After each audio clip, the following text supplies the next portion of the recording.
So welcome everybody for this live conversation about the neurobiological insights of a leadership journey. First, before we start, I just would like to know if you hear me. If it's fine, you can type on the chat if everybody hear me and hear Marco as well. Yeah, so then for that I have to say something. So yeah, okay. Alexander say yes. Bayram say yes. Okay. looks Thank like you. that works. Great. Okay. So it's very nice to have you with us today. If possible, let your camera on as it is a conference, but please switch off your microphone, okay? For your information, the event is recorded. So if you don't want to be seen at the screen, switch off your camera, okay? During this conference, you will be able to ask your question in the chat, so in the discussion tab, okay? Type your question if you have any. And yeah, so for this conversation, we have Marco Hoeven, who is going to talk about his entrepreneurship experience. So we will have time to introduce him later with his own experiences. And myself, Nadia Augusto, I am neurobiologist and neurotherapist. I'm currently helping people with burnout or depression to recover and find a better balance in their life with neurosciences and natural techniques. So, and I'm going to give explanations of Marco's leadership journey from a brain perspective. So, yeah. So What Marco, did I do? I have a first question for you. So let's start with the beginning of your journey. What was your motivation when you start your first company? What was your goals? What you had in mind? Well, I think I was 27, 28 when I started my first company. Oh, no, actually, yeah, my first bigger company, because I already had some entrepreneurial experiences before. I think I always wanted to do and be an entrepreneur. Was At that time I felt it in my genes. I felt like I have to be an entrepreneur, and I had a view of that, like, okay, going working for somebody, working in a company, which I did. So my journey didn't start as being an entrepreneur. So I always, I when I tell my whole story, I always shorten very much all the different jobs I had, because I started off as a farmer and then reinvented myself several times in my life. And so one of these reinventions was when I created my first internet company, but um, my first entrepreneurial experience was really when I was I was selling seminars for some motivational speakers at that time. Some of you may know Anthony Robbins, and so I was working or selling his seminars at that time. So that was the first time I went being an entrepreneur. Why did I do it, or what were the motivation? The motivation was, at that time, just being free, not being told what to do. I think I always had a problem with that one. It was really being able to stand on my own feet and really like grow, become somebody. That was how I saw it that time. When I created my first company, which was Data Center Luxembourg, 2 or 3 years later. It was really about becoming a big businessman. I really wanted to. It was a lot of there was a lot of personal ego in there at that time. But that's the personal ego, like, is how I see my journey from today's angle. So from today's angle, But it was that time, I would like to know, yeah. without the perspective you have now, Yeah. what was your motivations? Was I wanted to become rich, and I wanted to be free. I thought, that's one thing we can really debate. I thought when you're an entrepreneur, you're very free. So that's one of these interesting misconceptions you can have about entrepreneurship. So that was really the motivations. it was also, I always had an angle of I want to change the world, but at that time, to be honest, was not the one which drove me. Mm. Mm. And you were, but when you said, for example, like you wanted to make money, it was because like you were more in the stress mode, in the stress state. You have to made money to survive, or it was more just a ego Yeah, you know, perspective. when I learned one thing in my life is that we are always creating our own barriers in our head. So Mm. I thought I needed a lot of money, Mm. but that's fine. That's how we Mm. are. So I created that, and it was a lot also at that time because I said before I was a farmer or coming from a farm. I was foreseen to take over the family business, which I didn't do, which created a huge amount of tension between me and my father, as you may imagine. Mm. And I really needed to show him that I am able to create, that I am Mm. able to stand on my own feet, Mm. to do all that myself, Mm. rather than being like when I quit the farm, even so we were not talking, he wanted to push me into a bank, and that was like, oh no, I will not work for a bank. Ah, Sorry okay. for the bankers in the room. I don't want to. I want to. Don't want to hurt feelings. These are very Mm. personal experiences. That's interesting what you're saying, because you said you did this to show to prove something to your father. It was like kind of a need, what I call a bit the psychological needs, what push you to adopt some behaviors or some choice and not others, even if they don't fit to you, to who you are truly. It fits to your situation and you react to it. It's what I call, maybe you can tell me if it's true or not, if it was true or not for you, what I call the automatic self. Like you react automatically, you do many behavior, action, thoughts automatically, in the sense that you are not so aware of what you are doing, but because there is something behind pushing you to do it. Like in your case, your father, it's pushing you, like you want to prove that you are able to do it by yourself. And you have this automatic reaction. Finally, it's sometimes also in a survival mode. That's why I asked you before. I don't know if it for you was this, you are not so aware, but you are doing it without questioning it, without thinking about it. 100,000% right, Okay. because it's like I know I open up a totally a new webinar when I say this now, so we'll put it to rest soon. But it's like Okay. it's when people talk about that they do everything out of their free will. Mm.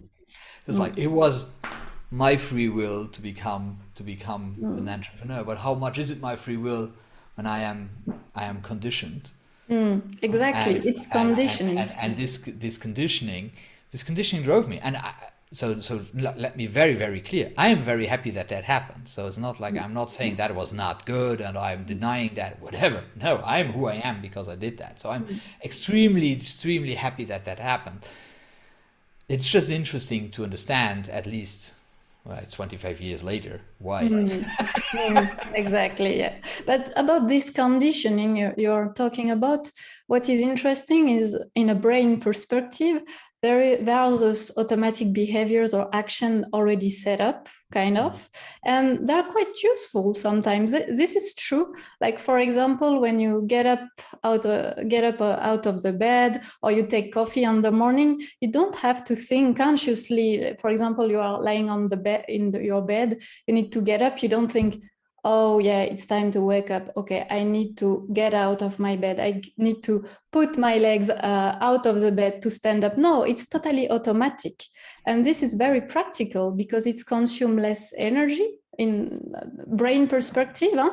And you can set your attention in something more complex, in the work task you have to do, or so in problem solving. So it's very automatic.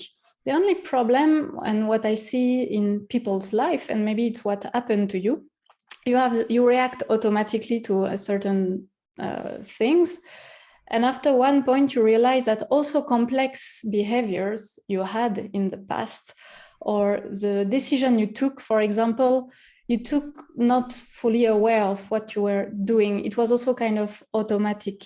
What we call Richard Sutar calls this automatic self. It's all the behavior we do it automatically until we realize that, okay, I repeat this situation because behind there is, okay, a psychological need to prove to myself that I'm able to do it, to earn money, to whatever. Everybody has his own reason.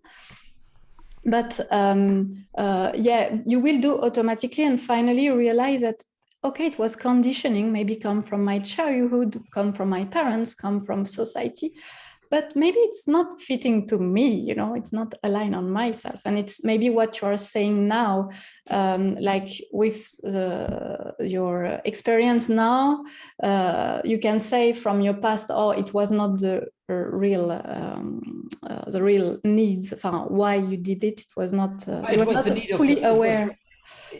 Actually, I was not aware, but it was the need of the moment. Huh? So that's why it is not something. Anyhow, it's futile to think about what I could have changed in the past because I cannot change the past. So it's a non-debate when it comes to change. For me, what is interesting in my journey and where I am now is to understand why or what happened, to be aware of the reasons, because it helps me now. So it's not about changing it. I said anything which happened to me in my life, which I did in my life, presumably good or bad, made me who I am today. So all good. I'm more happy than ever. So all fine. Okay. But before to speak about who you are now, I still have some question for you for how it was in the past for you, if it's okay. What was the most blissful moment you had? As an entrepreneur, the most blissful moment. There are many. Huh? It's like, because when you are when you really live your entrepreneurship, you go through the high mountains and the deep valleys all the time. So you have these blissful moments very often, but then you have the very, very not blissful or stressful or whatever you want to call them moments also. So, but one which stuck out for me is when I managed to set up this company together with a Luxembourg owned based government based company and so on. Like, was the dream I was working on for several years to create something like that. And when that happened, at that moment, I thought about this morning, and it was really a moment where I felt very, very very happy, very blissful, because I said, wow, I never would have imagined that I will be able to do something like that. And it was beautiful.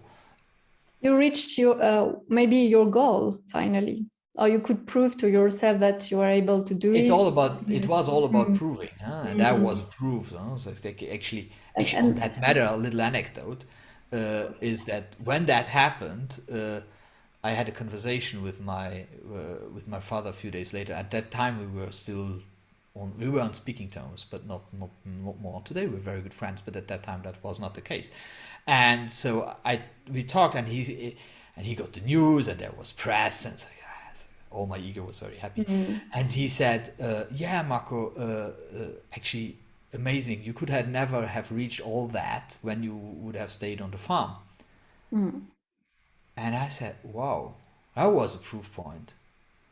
And I went home actually and had lunch with my wife and said, he just took my drive. Which was interesting because I really felt at that moment, even so I didn't thought more about it, but at that specific moment I was aware of the fact that actually my drive was only that, his recognition. I got it. Yeah. But then we have subsidized this with other recognition. And this recognition you had, if I can add a remark on the brain, why you felt that good at that time. It's first to reach your goal. And so when you reach your goal, you produce more dopamine in the brain. It's a reward and you feel good, you feel pleasure, you know. And also, plus, if you have social recognition, you even have more dopamines, you know. And Yeah, give it. Yeah. So it's like it's a bit It's like a drug or an addiction, kind of, it is an to be addiction. entrepreneur, I guess, because you are always looking for more, more challenges, and each time you reach them, it's like, wow, you feel great. And probably there is not only a dopamine, but also serotonin and oxytocin, what makes you feel very good. Oxytocin, you feel very good with others. But this dopamine system is really, finally, for me, in a brain perspective, it's really leading us. Because if you don't produce enough dopamine, your brain will look for it. So it can be through entrepreneurship, but it can be also through something else. And it's how people will lead themselves, even if it's not conscious. So what you are looking for, and you, as you said, it was with your father, the recognition. And interestingly, when you had it, suddenly you lose it, if I understood well. It's Sorry. when you had it, this Yeah. recognition, when you spoke with your father about I didn't lose the recognition. I got the recognition sorry, fully. the reward of as Yeah, I got the reward. Yes, absolutely. mm, Actually, I had the reward and I asked myself, okay, what's next? Well, you always like then actually I don't know if we want to go there, but then for maybe to yeah, then for me it became a logic where it was just about recognition, but external recognition. So it was really, and also that again, I will say that a few times more. That there's nothing wrong about that. It's just about the awareness for me now to know what happened. But that was about recognition. That yeah. was about being in the press. What was about being or creating something where I will be recognized for, and so on and so on. Which again is it's But we okay. can explain how this external recognition, why it's so important for human being, for everybody, because we need to think that our brains, how the brain work right now, it's the same than when we were living in nature in a prehistorical times. So the main goal, whatever how the brain works, the main goal of the brain is to make us survive. So, and at that time, when you were living in nature, what you need is, if you are alone, you cannot survive alone in nature. So you need to be approved by the group. So you need to have a kind of external recognition. That's why sometimes we put the external recognition more important than ourselves, than respecting ourselves. For example, we are going to accept things we are not fitting to us, suiting to us, but we said yes to have this approval from the society, from a group you live with, from your partners, whatever. So it's totally normal, finally, to have this, to be leading by this. Yes, and I think it's beautiful when you're aware of it. Actually, Also, we forgot to say something. So if you have any questions, just shoot them in the chat, about the and brain, or for Marco, whatever, whatever. whatever. And we will, I will. So just wanted to say that. Yeah. And tell me, I'm interested in what was the most stressful moment for you during As your entrepreneurship journey? as I said, wow. So like I prepared it, and there's something else coming up, which is interesting when you Tell ask me. that. Like I remember, uh, so like I said, when you're an entrepreneur, most of the times it's huge up and downs. Like the one day you find 2 million investment, and then you think you own the world, and the other day, well, a few months later, this is not enough anymore, and you are struggling to keep your cash balance positive, and it's always an up and down. But the thing which just popped up in my mind quite interestingly was that I remember when we were in our data center journey for something like it was maybe a year or two, and it was still during the dot com bubble Mm, crash. And so there was one of our suppliers on our internet, like our internet carrier supplier, who went bankrupt. And it's a quite long story, so I will make it short. the team of the supplier refused, like the employees refused to go down, you refused to take the network down, and they literally put themselves into the offices and closed the doors to keep the police outside, and that was in Brussels. And at that time, no WhatsApp and so on, but there was just ICRISC, so we were messaging and and and then I was in groups to hear, because we needed them, because when they go down, we go down. So it's like we were like we found a solution, but it took like 2-3 weeks. And during that week, I several times had heavy panic attacks, like when they said, "Now we are going down." It's like like everything the was like, fear, you felt the danger, yeah. huh? It It's the was like fear, stress it was response. so intense. I guess I couldn't breathe anymore. I couldn't, like, Oh. really like, oh. It's like, okay, that was really at the beginning of my journey. Then so that was a moment, and maybe you you want to talk about that from your perspective. I don't know. Yeah, we can speak about stress, because stress is making a lot of things on the brain. But first, yeah, so what you had basically is you felt in danger, you sense in danger. So in your case, for your company, and what's happened? So think again about the prehistorical time when we were living in the in the nature, and the same reaction. You have first the body stress reaction. So the surrenal glands above the kidney produce a lot of adrenaline. In your case, I guess it was a lot. Was like a shot of adrenaline. And on a short time, yeah, you probably you felt it. Oh, it's a strong experience. Very intense. Yeah, and after you have the cortisol, huh? And both adrenaline and cortisol will spread in all your body and also your brain, to set your brain also in an anxiety state, anxiety mental state. If it's so high, you can even have panic attack, as you said. And what's happened in the brain, because after I will have a question for you, because I'm curious about how you how you took decision at that time, because when you're under stress, you have two little parts in the brain called, very little, called amygdala. So two amygdalas, not the one from the throat, the one from the brain. And those two, when they sense, they have the information that there is a potential danger, they set your brain in alertness, in hypervigilance, and also they switch off the rational parts, the prefrontal cortex. They totally switch off. That's why sometimes, so it was useful when, for example, you have a lion running at you. You don't have time to think, oh, what should I do? No, you directly run like a reflex. So it's very useful. But in business, I'm not sure, is that the best reaction to have, to switch off your rational part and decision making when you're, so I ask you how you manage it. Well, fortunately, I couldn't take any decision, because I was totally delivered to whatever happened in Brussels. So at that moment, and I actually, this intense, I didn't have it anymore since then. And maybe it was because it was really my first moments where I felt so, where I got this kind of overwhelming stress.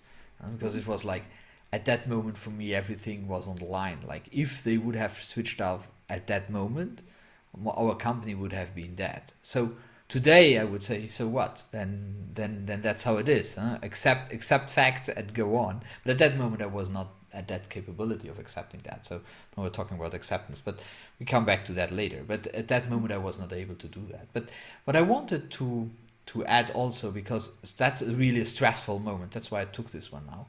But I can also talk about stressful times, or when stress builds up. That's something which or when stress builds up over an amount of time, where you see somehow an it's like you see a wall, and you're very far from the wall, so no problem, as long as you're far from the wall. But then you get a little bit closer, and say, okay, and you drive faster and you get even closer, and you still cannot steer away, and and then at the end you really like it culminates in a tremendous feeling of stress. That's what happened. Yeah, it happened twice to me. You Where you yeah, sorry. you mean a chronic stress on a long time, right? I don't know how chronic Or it. Yes, for sure can become chronic, but or it's just you see it's like you have something it. Yeah, you have a that you have deadline. to Huh? change and you don't, or Let me put it into a real story here. Uh, was yeah, it was something in September 2013. I raised a lot of money for one of my companies, and actually my Series A investment round went bust in July. So I managed to go through summer, and then I had from beginning of September till mid of December to find a solution. mm, And so it's like that's what I talk about. It's like at the beginning you say, okay, I will find a solution. Hey, I will find a solution. And mm, when you're not, then at like every day you're not, the anxiety level goes up, the stress level goes up, mm, and it culminates in the moment where it didn't work. You mm. have to do everything different. So that is what Yeah. I mean by that as Okay. an example. Yeah, it's not an easy situation because when you start to have everyday stress and anxiety, it happens on the short term, just a moment stress give you a lot of power, a lot of energy, and you feel excited even. But when it's on a long term, it starts to be harmful for your body and your brain. The memory, it damages neurons, and sometimes you have even a damage in memory. You cannot recover all the memory properly, or you cannot memorize new things because there is inflammation in the brain. But also it affects your attention. It starts to stay focused as long as before, and also obviously the decision making is also affected. So I can get that in those crises is not easy at all, especially if you see, as you said, you see this wall coming, but also stress sometimes paralyzed you. It's one of the stress reaction. You have three main. It's fight, flight, or freeze. And some people, they freeze, they know they need to change, but they're paralyzed. It's also coming from the past prehistorical time, once again. So my song these times and during I let go of that a few years ago, but these times and at all my entrepreneurial life till then was really the song "Fighter" from Christina Aguilera. As Okay. like that, I could shout that at every moment, every time, because that's how I felt. It's like I'm fighting. Literally fighting till the death. For me, it was the death of my ego because at the end it Mm, didn't work out the way I wanted, and I had to let go of so many of my own of my linked identities with my company because mm, I was linking my identity totally to my company. For that little anecdote, I had no white shirt in my cupboard anymore where there was not written the name of my company on. Like one day we had a family gathering, and I wanted to put on my wife said you have to put on a white shirt. uh, okay, well, I don't have any without the name of the company. So I was the company. So then thinking like when you hit the wall, well, that's where in a sense where you die, not you physically, but where part of you because well, hey, you linked yourself to that. My shareholders loved it when I told them that, but mm. at the end I paid the price for it. It was a crisis finally for you Yeah, in your yeah. life. I guess it was a key moment when a turning point, kind of, Yes, no? absolutely. When you start Absolutely. maybe to be aware of what's going on, what you have done, the past decision, past behavior will lead you to now. It's kind of At that awareness, time, awake, or yes, it was there, but it was blur, and I couldn't have at all any detachment from like I couldn't analyze anything from a distance. mm, That was totally impossible. yeah. But So you I were I was probably emotionally involved in everything for myself. So mm, it was a very tough It was Yeah, I you would were say I never, probably kind of a bit in burnout, probably as well, no? You were so in probably worse. burnout, the brain is a bit shut down. You know, it cannot think. It cannot. You know, the all the energy is down. You know, you don't have stocks, energy stocks, let's say, Yes. anymore, and so you are not able to take any decision or even analyze or take distance with what's happening. And also the emotions are completely messed up most of the time. Emotions are the only thing which always worked with me is I took decisions. So as a fighter, I always take decisions. So, Mm. and I think that's what, let me say, that what brought me through these times. It's Mm. not the way how I see the world today, but Mm.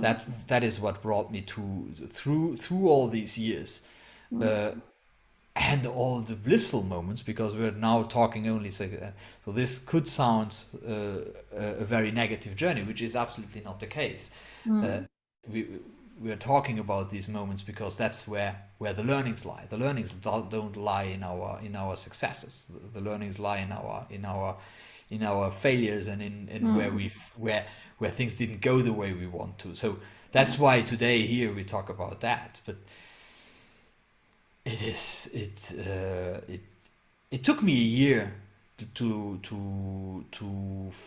almost a year to function, so that I could say, I would say today I functioned normally again. Normally again. Yeah, time to recover, to have rest, and to And sure. well, I didn't have the rest, and that's the challenge. No. Because I never went to a doctor. I never went to somebody. Burnout? Me? No, I cannot burn out. Forget it.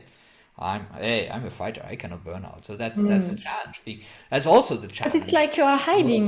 You are hiding a part of the truth. You don't want. It's like the brain Totally. doesn't want to see. Let's not put your attention inside yourself. Just stay Yeah, totally outside. in denial. Yeah. Totally in denial. Mm. Even so, in denial, and still, yeah, like Mm. not getting really up in the morning. Even so, I wasn't on the office every day. It Mm. was like I needed to pull myself out. Huh? Like before, it was like, yeah, let's jump, let's Mm. go. Mm. Uh, okay, let's try to get up an hour earlier. Gives me an hour more to work. So that was not there anymore. But as I said,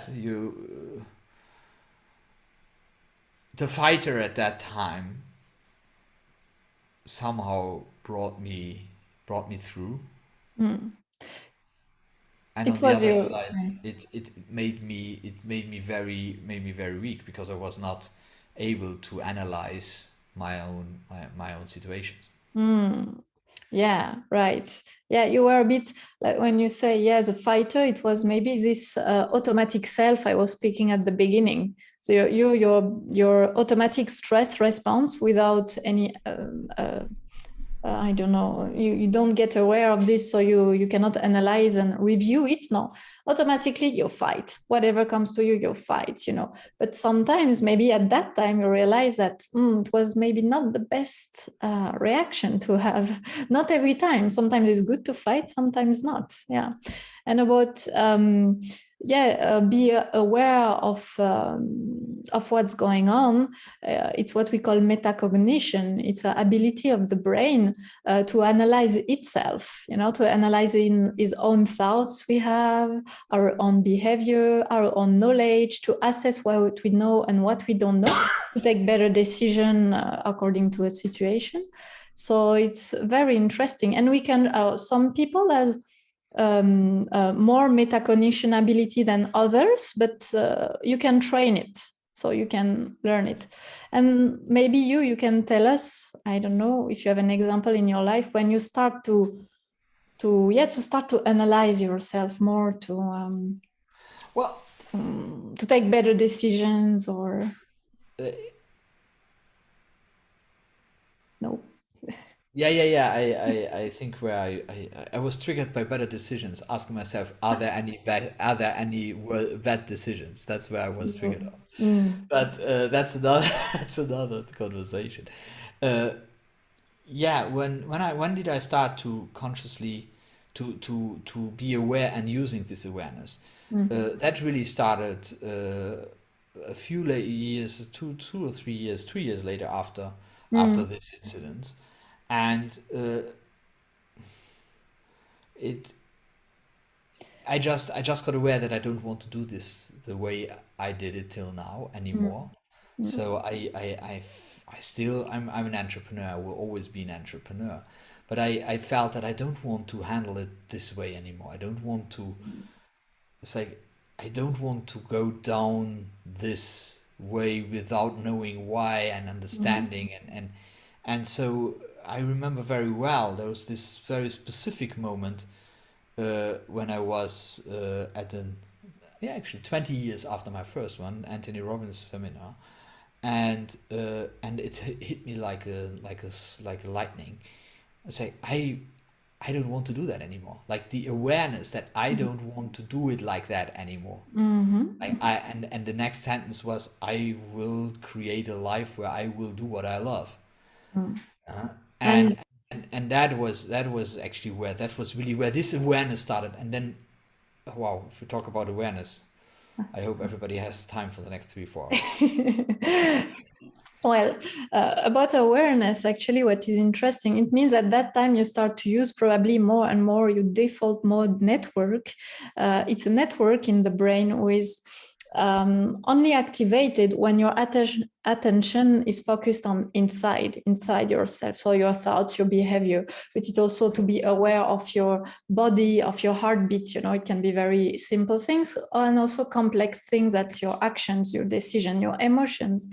And when it's not, what I see also many times in the society, and maybe it's what you experience at the beginning of your journey, we are only focused on outside, what's going on outside, the external parameters. We react to it, but we never go back inside to feel what there is. And finally, this default mode network, I even know that nowadays, the athletes or the peak performers, we train them to train this default mode network through meditation, through breath exercises. But people who are able to analyze themselves better, they tend to have more success. I don't know. I couldn't agree more. And it's like I wrote it in a post I think yesterday or the day before. Uh, what's success? Mm, mm, Is success financial richness? Maybe. mm, Is success deep fulfillment? For sure.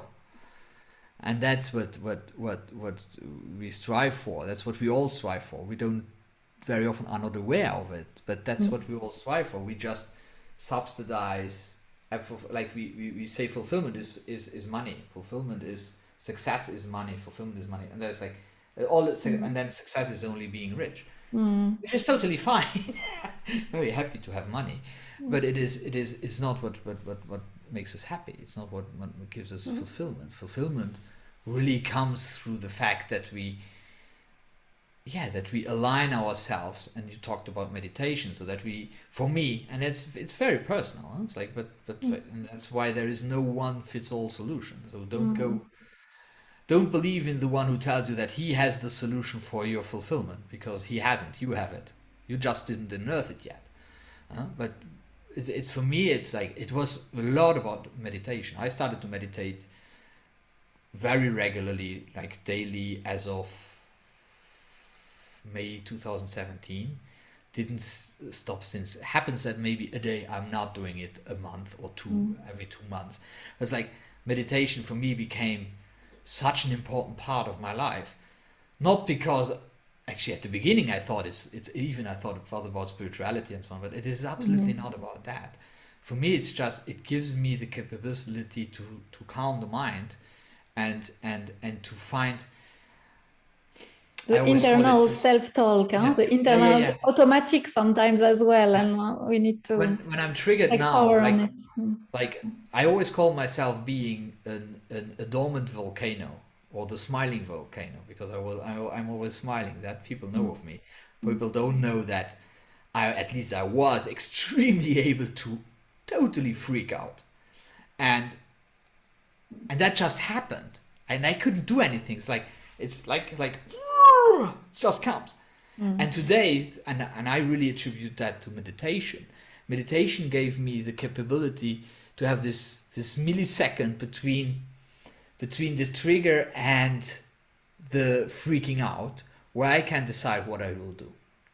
And it's very short, and it's very, and that's really powerful for me. It's like for me today, Exactly. and my biggest trigger maker is my daughter. It's like very often kids. So it's like when my daughter triggers me, and it happened the last few days. It happens all the time, but like when I say, I take a deep breath, and then I actually very often don't say anything for 30 seconds or 45 seconds, like, and then last time I explained to her what happened in my brain. I said, okay, now I was ready to freak out. And then I could stop that. And then I thought, okay, where's this coming from? It's like, because it was about something which in my education was totally impossible. And in hers, I didn't educate her like that. So it's totally normal that she wants to do that. But for me, because for me, it's like, it was about, she was sick in the morning and wasn't sick in the afternoon anymore, and wanted to go to the Boy Scouts in the evening, which then I say, that's not possible because you were sick, you were not in school, so you cannot go in the evening. That's my brain, how it works. For her, it's totally normal. I'm not sick anymore, and I'm totally agreeing with her. But my old pattern came back. Yeah, old pattern. And I could stop it, and I could explain it, and that's what awareness does. And that's what for me meditation and other stuff does.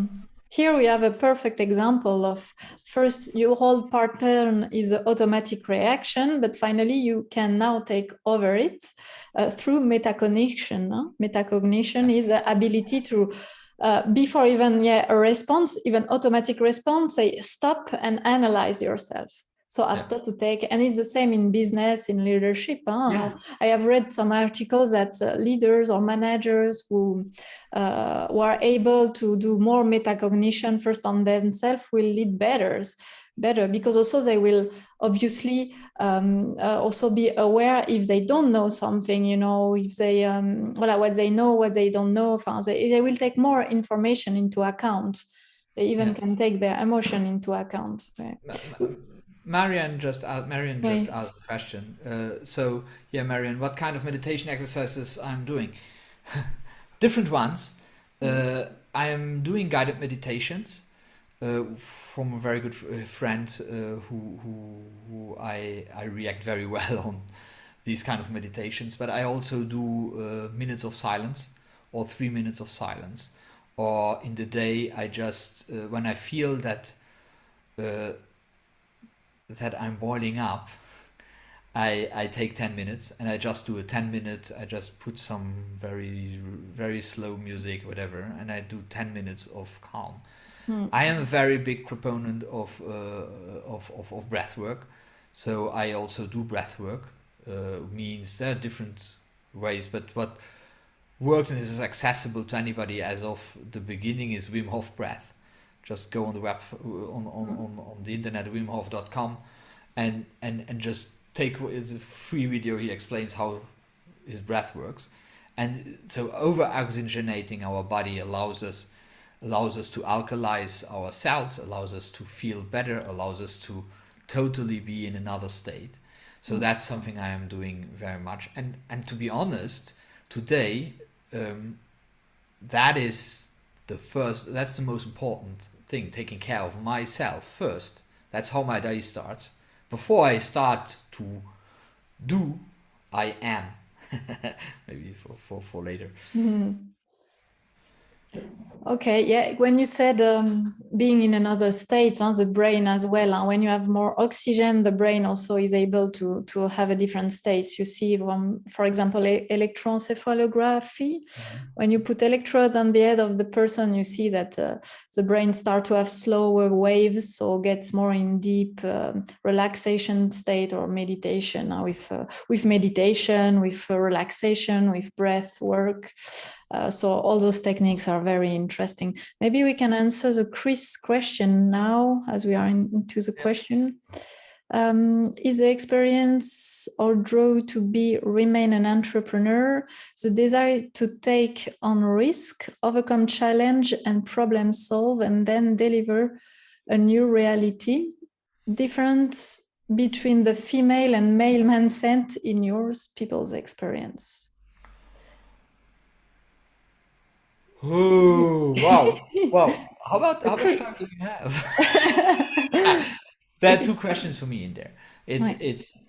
I believe, to the first one, which I would say is the desire to take on risk, overcome challenge and problem solve, and then deliver on a new reality.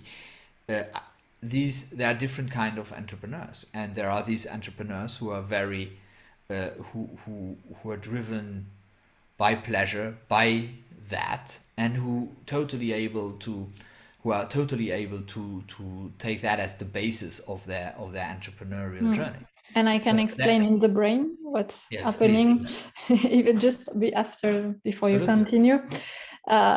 Just I said there are those two amygdalas who keep your brain in alertness, in hypervigilance, and who sometimes make you paralyzed. You cannot take on risk, and but there are some people that are able to give back the power, if it's consciously or because it's through pleasure. You have dopamines, and also the pleasure region in the brain is also overlap with the decision making in the brain. So this is very interesting. And as said Marco, when you lead yourself with pleasure, or if you have enough awareness, you are able to switch on again the rational part and switch off the amygdalas who keep you in a paralyzed state or stress state, to go over. And it's what we call, I have seen a bit the neurosciences of the courage, how it works, courage in the brain. So it's when you switch on again here, and the rational parts can switch off the two amygdalas. And so plus there is this element, if you are led with pleasure, it's much more easier. When you are led by fear, doesn't help so much. So sorry Marco, maybe you can no let me just go to the second part of the question, and then exactly. Mark is asking interesting questions. I think we should go there too. Then is this different between female and male mindset? Let me just share, like I made it I onboarded with a new coach, because as I am a coach, I always working with coaches. So I worked for a year with one coach, and now changed coach, and that's a breathwork coach. So it's very, very interesting for me. It's a different approach, very interesting. But she had one test she did, like where it was like, are you leading from an energy, a masculine or feminine energy? And so I honestly knew more or less the result, but I did the test, and oh, no surprise, I'm leading from a feminine energy. So I would like to answer this question not as female and male, but as feminine energy and masculine energy, because it depends what is in this situation dominating. We have a lot of women who are, in a sense, acting with way more masculine energy than any man possible. Don't going into names here, but that's how it is. So from that perspective, yes, I think that masculine energy is always very goal oriented. It's action. And feminine energy is really, how can we keep this together? How can we create something sustainable? How so I think. And I think the balance lies in both of it. It's like, if you only run with masculine energy, but we all have, every woman has a feminine and masculine energy, and the same for men. It's just sometimes there is a bit more of one of them. But we can debate on this, And between the male and female difference, for the brain, we see a little structure difference, but after on this topic specifically, to take on risk and overcome challenges, I would say there is no difference, because this is really rely on the cortisol and stress hormones and stress neurotransmitters, and there is no difference between men and women. So Mark asked an interesting question, and it's really a question for you, I think. suppressing music in the work inside the production workshop. It's like, is it distracting? Is it not? What is it said from a scientific? It really depends on the music. It was first depends on people, also sensitivity, because sometimes if it was a workspace, I guess it was a workshop, so maybe it was not fitting to everybody to have music. But personally, sometimes, you know, the brain, okay, it can be how do you say, distract people because you have an external stimulus and you need to focus on something else. But if you put, I would say, not so high level the music and just a bit a low volume. Plus, if it's a music quite rhythmic, who fits to the rhythm of your own brain, this is a thing. It can give you the good rhythm to your brain and work on this. And actually, music, if you are very sensitive to music, you love music, and you hear a very nice music you love. Me, I use these techniques. So, for example, on Monday morning when I need to motivate myself after a long weekend, I use a music that motivates me a lot. Because it will give pleasure in my brain, and again I will produce more dopamine, and so I will have motivation to work. So for focus, maybe not. Okay, it can be distract. It can distract, but for motivation, it can be a good way. So I would say it's very depending on the person, on her sensitivity, on the music. And when sometimes you don't need music, it's more disruptive. Sometimes it's more helping you. So, so that's why maybe some people complain about it, because for them it was not useful. On the contrary, and so they removed it. Maybe for you, I don't know, it was easier to work with music. So this is personalized, I would say. I don't know if it answers, but yeah. Yeah, it's really. I remember I had this brilliant brilliant developer working for me at one moment in time. He was really just, he was a virtuoso on code. It was just amazing. And he asked me a third screen. I said, why do you need 3 screens? I said, well, I need 2 screens to program and 1 screen for my movie. And I looked at him, what movie? He said, I need to have a movie running at site to be able to work. Oh, yeah. And I just said, okay, well, listen, you are creating the results, and if you still, I can very fast take a screen away. So I set him the screen, and that didn't, like, he was extremely efficient and extremely powerful in what he did. And he needed that. So it's like, I looking in video, like, okay, well, I do the one or the other. It's like, I'm not multitasker. Yeah. It's a way of hacking your own brain. Yeah. And this, you need to know yourself, I want to say. You need to analyze yourself. I'm very sensitive to sounds and music, so I use music. The example, Marco, you give, it's more with a movie. I didn't know this. So it really depends, you know, it really depends. There are people, they prefer to work in a noisy room. Me, I cannot, you know, it really depends. So, yeah. So you have to know yourself. Yeah. But after, in a big company, to adapt for every employee, this is a challenge, I can guess. Yeah. Okay. Any last question? Because we're already at 1:27. Yeah. Time flies. Yeah, we couldn't speak about everything, but it's fine. Yeah. Questions are.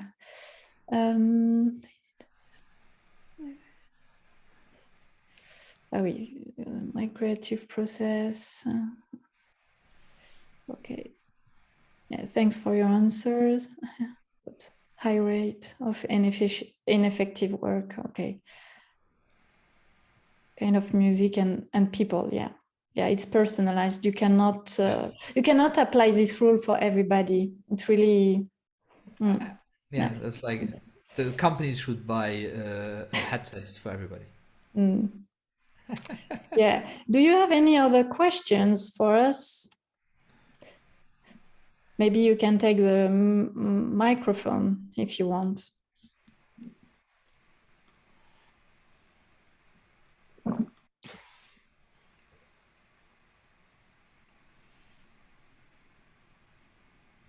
Okay, No. so should we wrap it up, or how do you want to proceed now, Nadia? Yeah, it's 1 hour. Maybe we will let people go, and maybe next time for next conversation. If you are interested, let us know about how works awareness, more about also your way of doing now. We couldn't speak so much about how you lead yourself now, or maybe quickly. I don't know. Yeah, I can quickly. It's like I shifted really from being from having everything around doing to first being and then doing. So I really shifted my whole world towards first asking myself who I am, and then on that basis creating what I want to create, by knowing that we are remembering who we are always deeper. So the authentic creation, or the creation, is about will change over time.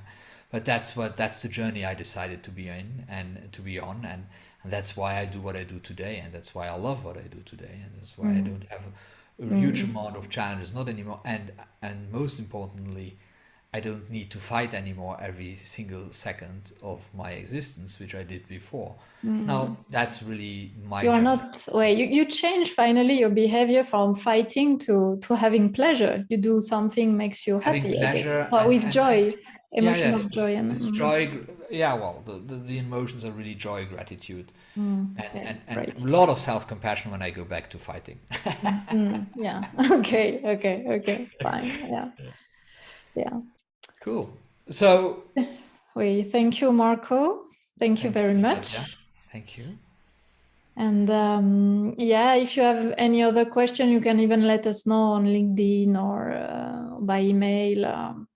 Yes. You, yeah. Yes, you find Nadia on neuronatural.com and me on zentrepreneur.com. So different approaches for the same goal, Yeah. finding our fulfillment, and that's why we love to talk to each other, because we have different accesses to the same